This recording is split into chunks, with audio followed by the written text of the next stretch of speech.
The city breathes. It breathes in the morning mist that clings to the row houses, in the first light that spills across asphalt and brick. You can feel its pulse in the rumble of the early bus, in the clatter of a shop gate rolling up for the day. For so long, that breath was shallow, caught in the throat of fear. The rhythm of the streets was often syncopated by sirens, a soundtrack of sorrow that everyone knew but no one wanted. The corners held stories, some of laughter and hand games, others of memorials with wilting flowers and teddy bears, their plastic eyes staring into a space where a life used to be.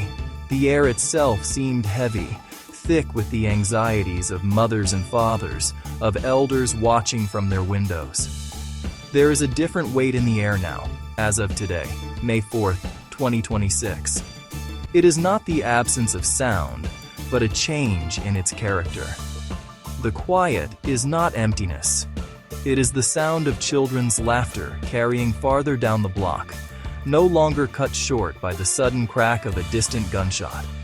It is the murmur of neighbors talking over fences, their conversations lingering into the dusk, unhurried by the need to get indoors before dark. This quiet is a presence, a living thing.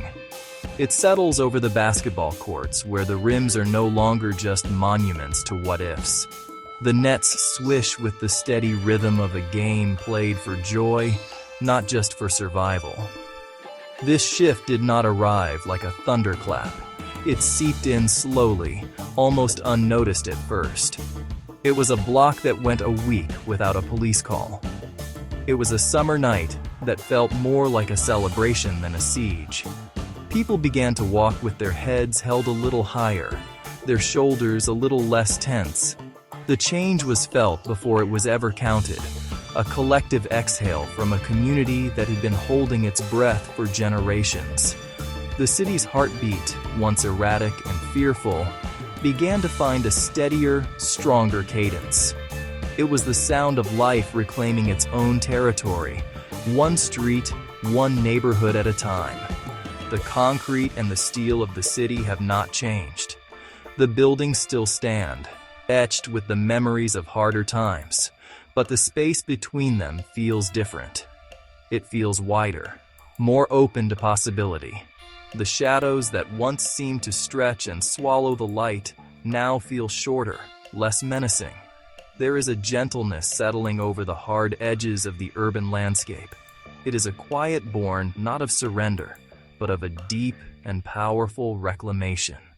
It is the sound of a community beginning to trust the air it breathes, to believe in the promise of the next sunrise, and to hear, in the stillness, the faint but undeniable melody of hope.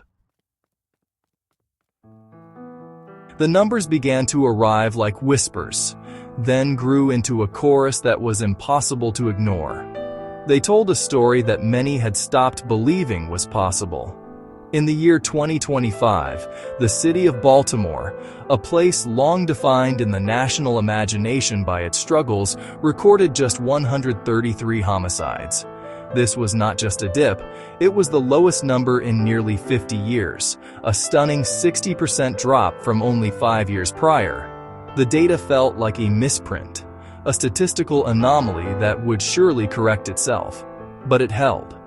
The city, which had become a byword for urban violence, was suddenly becoming a symbol of something else entirely. This was not a story confined to one city's borders. The phenomenon echoed across the country, in places that shared a similar history and a similar burden.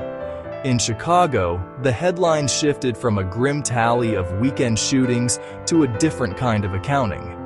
The city saw its homicide level fall to a depth not seen in 6 decades. Shootings were down by 40%. In the nation's capital, Washington, D.C., violent crime fell by nearly a third, and out west, Los Angeles was celebrating its safest year since 1959, a time before many of its current residents were even born. The scale of the decline was historic, defying all predictions. These were not just abstract statistics on a government report. Each number represented a life not cut short, a family not shattered, a community not forced to grieve another of its own. It meant fewer makeshift memorials on sidewalks, fewer mothers weeping on the evening news. The change was tangible. It was the absence of yellow tape cordoning off a playground. It was the hospital emergency rooms that were a little less chaotic, the surgeons who had fewer bullets to remove. This was a peace dividend paid out in the most valuable currency there is, human life. The silence on the police scanner was the sound of a future being rewritten. The drop was so steep, so sudden, that it challenged every prevailing narrative. The FBI's own data confirmed it.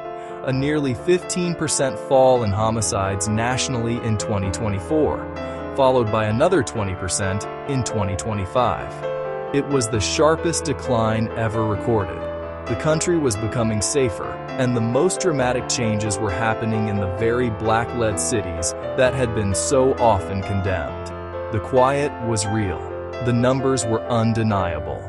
And for those living within these communities, the change was nothing short of a miracle, a quiet, profound, and deeply welcome transformation of the world just outside their front door.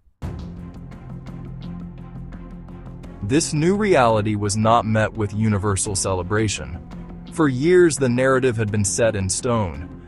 These cities were hellholes, places beyond saving. The story was simple and brutal. Rising crime, failed leadership, and communities in chaos. When the crime rates began to fall, and fall dramatically, the old storytellers were reluctant to let go.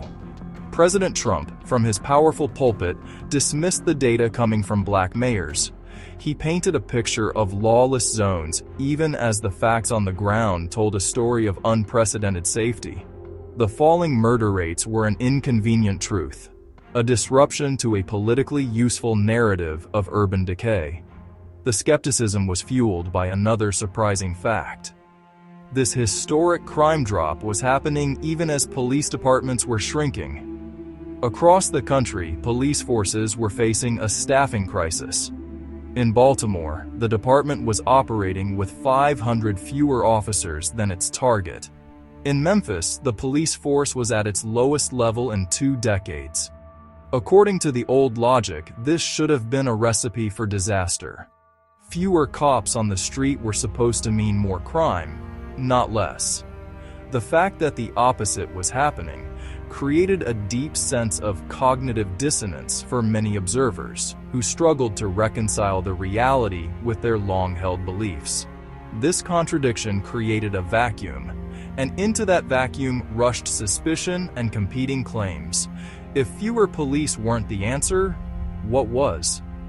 Some pointed to federal intervention. The Trump administration had deployed the National Guard and federal officers to several of these cities, and credit was claimed for the resulting peace. It was a powerful counter-narrative, the notion that local leaders had failed, and only a strong outside hand could restore order. This version of events ignored the nuances on the ground, but it was simple, forceful, and fit neatly into the established political rhetoric of the time. For the people living in these neighborhoods, the debate felt distant and strange. They were the ones who saw the changes firsthand, who felt the easing of tension in their daily lives. Yet their reality was being debated and denied by voices far away. They were told the peace they were experiencing was not real, or if it was not because of their own efforts. The weight of doubt pressed down from the outside, a constant questioning of their success. The cities and their leaders were in an impossible position, tasked with solving an intractable problem, and then questioned and undermined the moment they began to succeed. The real story of the crime drop was not one of sudden intervention, but of patient cultivation. It was a story of planting seeds in the hard, unforgiving ground of neighborhoods, starved of resources for generations. The most powerful tool, it turned out, was not a weapon, but an investment. Following the devastation of the pandemic, The American Rescue Plan Act, or ARPA, sent a massive infusion of funds into local governments. This was not just money for policing. It was money for the foundational elements of a healthy community, for schools, for libraries, for jobs, and for the people dedicated to healing their own streets. Cities began to fund a different kind of public safety. This was not about crackdowns and arrests. It was about prevention, about addressing the despair that so often fuels violence. In Cook County, home to Chicago, millions were invested in trauma recovery centers, recognizing that hurt people often hurt people. The new approach was to treat violence not as a moral failing, but as a public health crisis, one that could be managed and reduced with the right care. Social workers, counselors, and community mentors became the new first responders, intervening before a conflict could escalate into a tragedy. The investments were broad and holistic. They funded summer job programs for teenagers, giving them not just a paycheck but a sense of purpose and a safe place to be during the long, hot months. They paid for blight reduction, tearing down abandoned buildings that had become magnets for crime and replacing them with green spaces and community gardens. A playground, a clean street, a well-lit park, these were no longer seen as amenities, but as essential components of a public safety strategy. By investing in the physical environment, cities were sending a powerful message to residents. You are not forgotten. This place matters. You matter. This was a quiet revolution, happening at the block level. It was led by local nonprofits and community leaders who knew the streets and the people on them better than anyone. They understood the complex webs of relationships, the histories of conflict, and the points of intervention. The ARPA funds empowered these grassroots efforts, giving them the resources to scale up their work and deepen their impact. The seeds of peace, long dormant, were finally being watered. The resulting bloom was not a surprise to those doing the work, but a confirmation of what they had known all along, that safety grows from the ground up, nurtured by care, opportunity, and hope. Baltimore became a living laboratory for this new approach. The city's leadership, under Mayor Brandon Scott, made a conscious decision to invest in people, not just policing. They directed $37 million in federal funds to a new department, the Office of Neighborhood Safety and Engagement. This office was tasked with a different kind of mission. Its flagship program, the Group Violence Reduction Strategy, or GVRS, was not about making mass arrests. It was about focus and intervention. GVRS identified the small number of individuals most at risk of being involved in gun violence, either as victims or perpetrators, and it reached out to them directly. The offer made by GVRS was simple but profound. It was a choice. On one hand, the city promised swift and certain consequences for anyone who continued to engage in violence. But on the other hand, it offered a way out. It connected these at-risk individuals with a network of support services, job training, housing assistance, mental health counseling, and conflict resolution. It was a message that said, "Your life is valuable, and we are here to help you choose a different path." In the districts where this strategy was implemented, the results were stunning. Homicides and non-fatal shootings fell by a quarter. It was a targeted, surgical approach that saved lives. The city's strategy extended far beyond this single program. It was a philosophy that permeated every level of government. The mayor spoke often of building a safer city by investing in its youth, in its schools, in its recreation centers, and its playgrounds. The city understood that a teenager with a summer job is a teenager less likely to pick up a gun. A child with a safe place to play is a child learning to trust their environment. These were not soft, feel-good initiatives. They were core components of a data-driven, evidence-based plan to reduce violence by attacking its root causes. Perhaps most importantly, there was a deliberate effort to rebuild the shattered trust between the community and the police. The department began to shift its culture from a warrior mentality, which saw the community as an enemy force, to a guardian mentality, which saw residents as partners to be protected. The change was palpable. The number of tips coming into the Crime Stopper hotline increased by nearly a third. The police were solving more cases, not because of aggressive tactics, but because people were finally willing to talk to them. Baltimore was showing the world that true safety is not built on fear, but on a foundation of mutual respect and trust. Behind the statistics and the mayoral press conferences were the unseen architects of this new peace. They were the violence interrupters, men and women who walked the same streets they once helped to terrorize. They were credible messengers, their authority earned through lived experience. When they stepped into a brewing conflict on a street corner, they were not seen as outsiders or agents of the state. They were seen as brothers, sisters, and elders who understood the stakes. They spoke the language of the street, and they offered a different path, one that did not lead to a prison cell or a grave. They worked without uniforms, without badges, and often without recognition. Their hours were long and unpredictable, their phones buzzing at all hours of the night with calls for help. A dispute over a girl, a debt unpaid, a perceived sign of disrespect. These were the small sparks that could ignite a firestorm of retaliatory violence.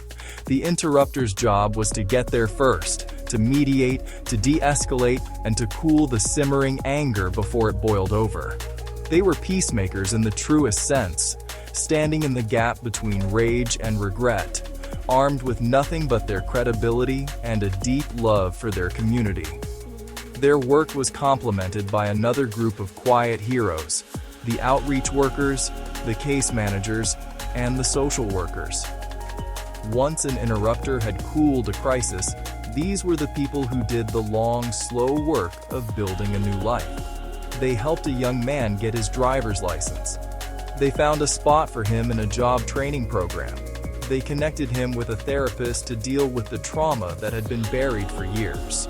They navigated the complex bureaucracies of social services, cutting through red tape and opening doors that had always been closed. They were building pathways out of the life, one person at a time. These individuals formed a new ecosystem of public safety. They were the connective tissue that held the strategy together, turning abstract policies into real-world change. They worked in partnership with, but often independent of, the police. They could go places and talk to people that an officer never could. They were healing the community from within, using the power of relationships and shared humanity. The crime drop was not a mystery to them.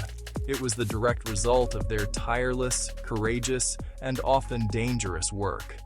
They were the ones rebuilding the city, one life, one block, one peaceful night at a time. The city of Memphis offered a stark illustration of the tension between two competing philosophies of public safety. Like Baltimore and Chicago, it was experiencing a remarkable drop in violent crime. Murders, assaults, and carjackings had all fallen by more than 20%. The city was safer than it had been in years, even with its police force at a historic low. Local leaders pointed to their investments in nonprofit partnerships, technology, and group violence reduction initiatives. They were following the new playbook, investing in community-based solutions to supplement a shrinking police presence, and it was working. But there was another story being told about Memphis. In response to the crime rates of previous years, the Trump administration had flooded the city with nearly 2,000 state and federal officers in a surge operation. The federal government claimed victory, attributing the crime drop directly to this overwhelming show of force. They presented a simple, compelling narrative. More enforcement equals less crime. The presence of heavily armed officers on the streets, they argued, was the sole reason for the newfound peace. It was a story that completely erased the local efforts that had been underway for years. This federal intervention, while contributing to a measurable drop in crime, came at a significant cost to the community. The massive influx of outside law enforcement created deep divisions. Residents reported widespread instances of racial profiling, with black men being stopped and questioned at a disproportionately high rate. The city's jails became dangerously overcrowded. A climate of fear and suspicion settled over neighborhoods that were already struggling with a fraught history with law enforcement. The very trust that cities like Baltimore were working so hard to build was being actively eroded in Memphis. The city was caught between two worlds. On one hand, there was the undeniable relief of safer streets. No one wanted to go back to the days of record-high homicides. But on the other hand, there was the palpable sense of being an occupied territory, where the price of safety was the surrender of civil liberties. The debate raged within the community. Was this heavy-handed enforcement worth the peace it brought?